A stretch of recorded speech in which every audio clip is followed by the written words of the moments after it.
आध्यात्म के एक और नए अंक में आपका हार्दिक स्वागत है। दोस्तों, भाद्रपद मास की पूर्णिमा भाद्रपद पूर्णिमा के नाम से जानी जाती है। इस पूर्णिमा के दिन कुछ विशेष अनुष्ठान पूरे किए जाते हैं। कहा जाता है इस पूर्णिमा के दिन सत्यनारायण भगवान की पूजा, शिव पार्वती पूजा, चंद्रमा पूजा और अन्य कार्य संपन्न किए जाते हैं। इस पूर्णिमा के दिन व्रत का अत्यंत महत्व भी बताया गया है, जो सभी प्रकार के सुख वैभव को देने में सहायक बनता है। दोस्तों, पूर्णिमा की तिथि धार्मिक कर्म एवं अनुष्ठान के कार्य करने में अत्यंत शुभ मानी जाती है। इस दिन को मुहूर्त शास्त्र में भी स्थान प्राप्त है। शुभ मुहूर्त का निर्धारण इस तिथि में होता है, जिसमें बहुत से नवीन कार्य करने की बात भी कही गई है।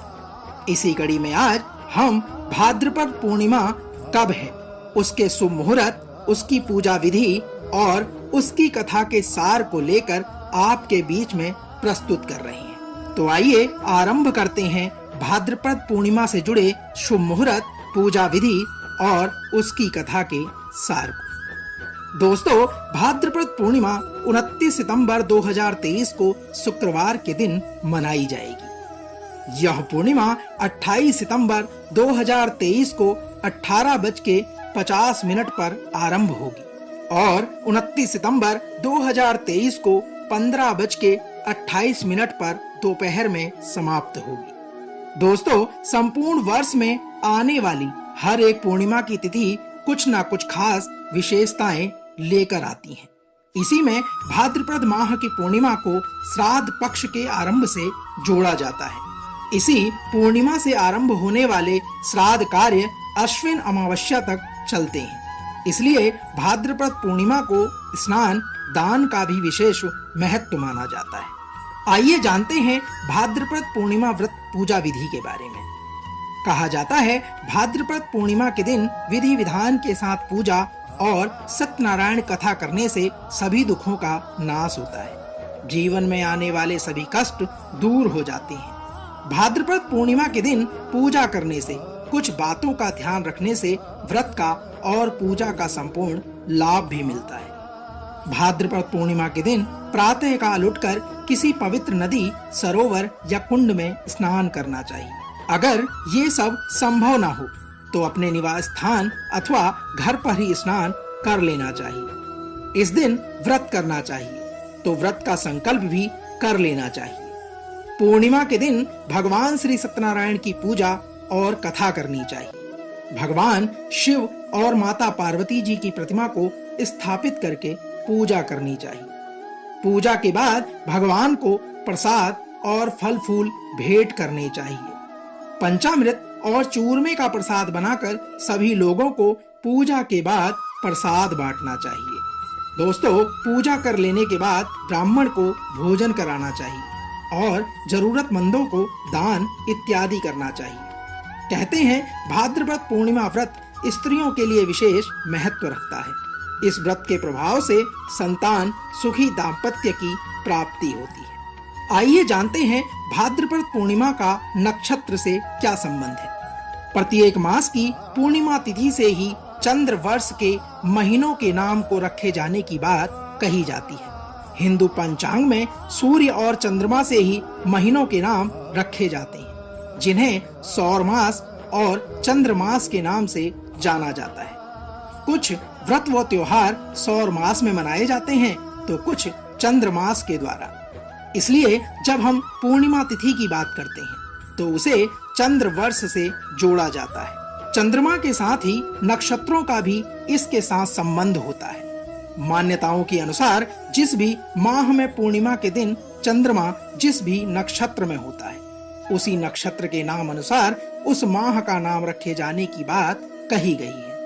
इसलिए 12 महीनों में नाम नक्षत्रों पर ही आधारित होते हैं। इसी क्रम में भाद्रपद पूर्णिमा का नाम इसलिए कहा गया है क्योंकि इस दिन चंद्रमा उत्तरा भाद्रपद या पूर्वा भाद्रपद नक्षत्र में गोचर कर रहा होता है।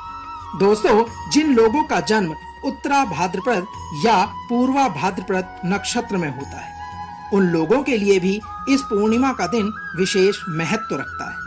पूर्णिमा के दिन इन लोगों को अपने नक्षत्र की पूजा करनी चाहिए।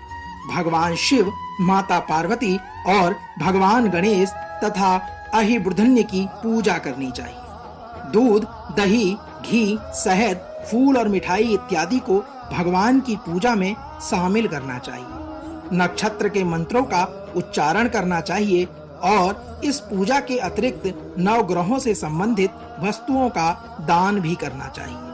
कहा जाता है, दान में जाने वाली चीजों में गुड़, काले तिल, चावल, गुड़, चीनी, नमक, जौ तथा कंबल इत्यादि को दान स्वरूप देना चाहिए।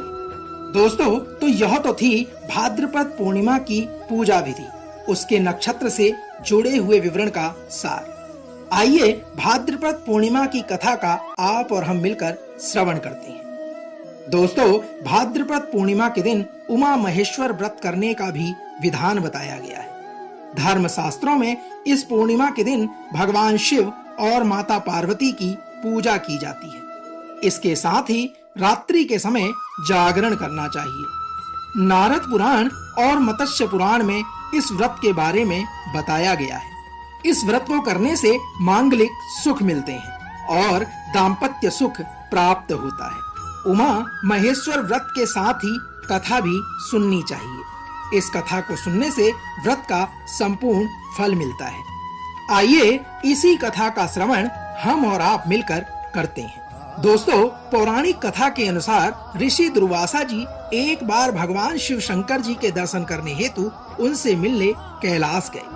कैलाश पर भगवान शिव और माता पार्वती के दर्शन कर वह अत्यंत प्रसन्न हुए।